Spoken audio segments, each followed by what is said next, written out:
Jangan buang kami. Kak, aku lapar. Rengek seorang gadis kecil berusia 8 tahun.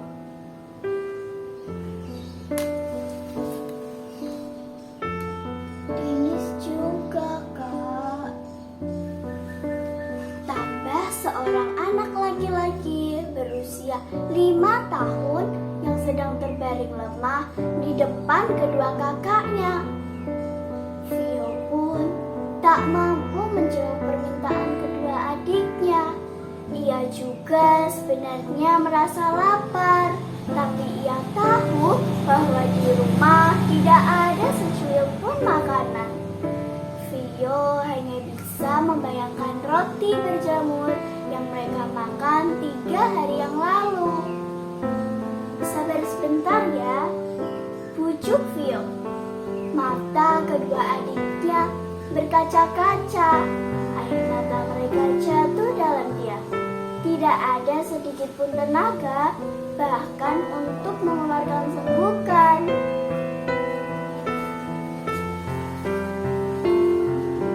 Vio menutup mata. Ia memeluk erat si bungsu yang masih berusia 6 bulan. 4 bersaudara itu tertidur dalam keadaan lapar. Tiba-tiba, Vio terbangun mendengar suara aneh. Ia memeriksa Denis dan Milen yang tertidur dengan nafas yang berat. Lalu matanya beralih pada Daru di pangkuannya. Mulut kecil Daru bergerak-gerak. Ada suara aneh dan lemah keluar dari mulut kecil itu. Badannya pun dingin. Vio merasa ada hal yang tak beres. Sejenak kepalanya terasa kosong. Ia melihat ke arah cahaya di atas kepala mereka. Cahaya itu bersumber dari jendela kecil dengan kaca yang kotor karena debu.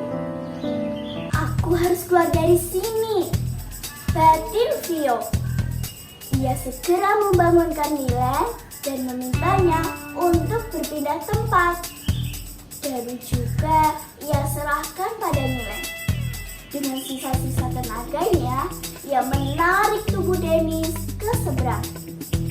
Ia juga menutupi tubuh mereka dengan selimut hingga tertutup seluruhnya. Tunggu di sini ya, kakak akan mencari bantuan, ucap Vio. Ia menggeret meja dengan susah payah dan meletakkannya tepat di bawah jendela. Ia juga menumpuk kursi dan barang-barang yang dipikirnya bisa ia tumpangi. Setelah tumpukan tercipta, Vio pun mulai memanjatnya. Begitu tangannya sampai pinggir jendela, ia memukul-mukul kaca tersebut dengan vas yang ditemukannya. Kaca itu pecah. Namun, karena vas yang digunakan juga merupakan benda yang mudah pecah, maka vas itu juga ikut pecah. Pecahan kaca dan vas melukai tangan Vio, tapi ia tidak memperdulikannya. Ia memasukkan kepalanya terlebih dahulu, kemudian ia memaksakan badannya melewati jendela yang terlalu sempit. Beruntung tubuhnya kurus kering, tidak seperti beberapa bulan yang lalu yang masih gembul berisi. Akhirnya Vio pun berhasil keluar. Tubuhnya terbanting ke tanah. Ia mendengar suara krek bersamaan dengan rasa sakit di bahu kanannya. Meski tubuhnya terasa sakit dan berlumuran darah, namun Vio segera berlari keluar gerbang. Ia menghampiri orang pertama yang dilihatnya. Dengan terbata-bata, ia menjelaskan kondisinya dan adik-adiknya. Orang yang dihampiri Vio pun segera membawa Vio ke rumahnya. lalu berlari melapor ke ketua RT. Tidak beberapa lama kemudian, warga berbondong-bondong memasuki rumah Vio, mendobrak pintu kamar yang terkunci, dan menyelamatkan adik-adik Vio. 1 minggu kemudian, Vio dan adik-adiknya tinggal di rumah penampungan dengan didampingi beberapa orang dewasa. Kondisi Vio dan adik-adiknya sudah membaik, namun mereka tidak berbicara sama sekali. Psikolog yang memberikan konseling terus berusaha membantu. Sehingga sebulan berlalu, namun mereka masih tidak ingin berbicara. Suatu pagi, Vio melihat pemberitaan di ponsel salah seorang pendamping di rumah penampungan itu.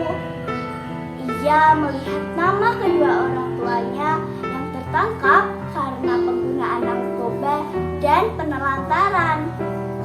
Ia pun memahami isi berita tersebut dengan jelas.